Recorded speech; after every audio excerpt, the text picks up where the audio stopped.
Doctor Naik, আপনি বললেন যে কোরআন শরীফে নাকি কোথাও কোনো ভুল নেই। আমি কোরআনে 20টারও বেশি ভুল দেখতে পাচ্ছি, সেটা আরবি ব্যাকরণে। এখন তার কয়েকটা আমি আপনাকে বলছি।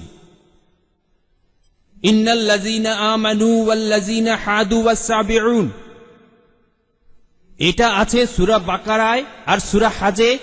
ইন্নাল্লাযীনা আমানু ওয়াল্লাযীনা হাদু ওয়াস-সাবিউন, এখানে কোনটা ঠিক, সাবিউন নাকি সাবিউন? 1 নম্বর। 2 নম্বর হলো কোরআনে আছে, হ্যাঁ, কিন্তু এছাড়াও আরো আছে।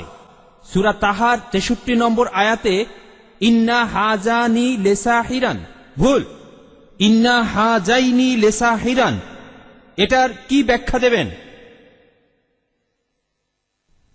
এছাড়াও আমি আরো অনেক ভুলের কথা জানি। এক্সকিউজ মি, আমরা শুধু প্রথম প্রশ্নটা গ্রহণ করব, সময়ের অভাবে দ্বিতীয় প্রশ্নটা গ্রহণ করতে ঠিক পারছি না। আছে, ঠিক আছে।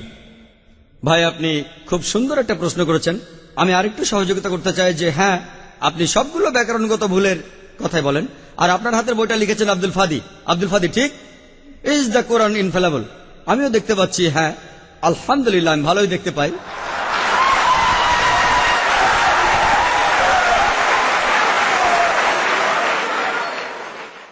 আমি এই 20টা ভুলের সবগুলোর উত্তর দেব, কারণ আমি বইটা পড়েছি। আমি সবগুলোর উত্তর দেবো ইনশাল্লাহ, ইনশাল্লাহ।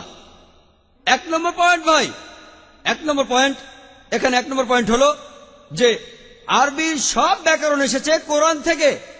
কোরআন হলো সর্বোচ্চ আরবি বই, যে বইটাতে সবচেয়ে উঁচু মানের সাহিত্য আছে। আরবি ভাষার সব ব্যাকরণ এসেছে কোরআন থেকেই।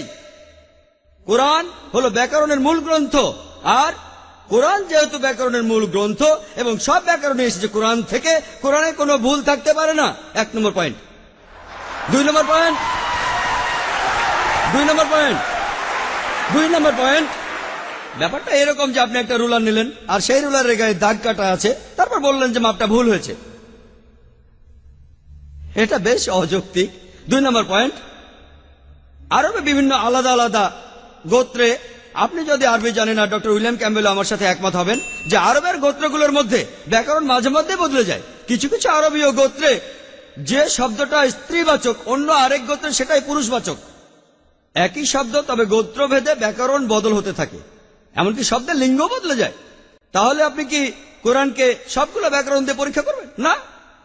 আর এছাড়াও কোরআনের ভাষা এত উঁচু মানের, এতই উঁচু মানের, এর কাছাকাছি কোনো সাহিত্য নেই। আর কোরআনের বিরুদ্ধে অনেক বই আছে, ইন্টারনেটে গেলে দেখবেন 12টা ব্যাকরণের ভুল, 21টা ব্যাকরণের ভুল, আব্দুল ফাদি 20টা ব্যাকরণের ভুল।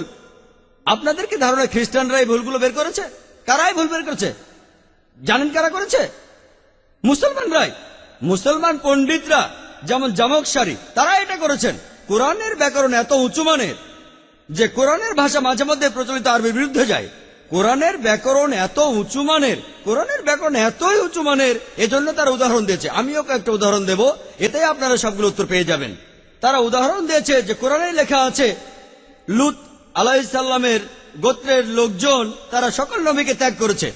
বলা আছে সব নবীকে তারা বর্জন করেছে। ডক্টর উইলিয়াম ক্যাম্বেল বললেন যে নূহ নবীর গোত্রের লোকজন তারা নবীদের ত্যাগ করেছে। আমরা ইতিহাস থেকে জানি যে মাত্র একজন নবীকে তাদের কাছে পাঠানো হয়েছিল। তাহলে এখানেও ব্যাকরণের ভুল আছে। কোরআনে বলা উচিত ছিল একজন নবীর কথা, বহুবচন না। আর আমি একমত, আর আমার আপনার মতো লোকের কাছে মনে হবে এটা ব্যাকরণের ভুল। কিন্তু যদি আপনারা আরবদের লেখা বইগুলো পড়ে থাকেন, কোরআনের আসল সৌন্দর্য কি? সৌন্দর্যটা হলো কোরআনে কেন একজন নবীর কথা না বলে নবীদের কথা বলা হয়েছে। আপনারা জানেন কেন? কারণ আমরা জানি যে সব নবীদের হেদায়েতের বাণী মূলত একটাই, যে ঈশ্বর একজনই, তাওহীদের বাণী, আল্লাহ সুবহানাহু ওয়া তাআলার বাণী। লূত আলাইহিস সালামের লোকজন এবং নূহ আলাইহিস সালামের লোকজন তাদের নবীকে ত্যাগ করেছিল, আর পরোক্ষভাবে নিজেদের নবীকে ত্যাগ করে তারা সব নবীদেরই ত্যাগ করেছিল।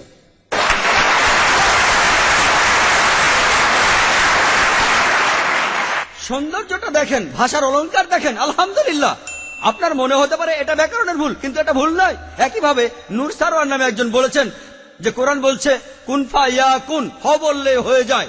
এটা নাকি হবে কুনফা কানা, হ বললে হয়ে যেত।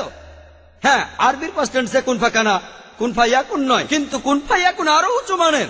বলা আছে আল্লাহ তিনি ছিলেন, আছেন আর থাকবেন, অতীত, বর্তমান আর ভবিষ্যৎ। Thank you doctor Naik.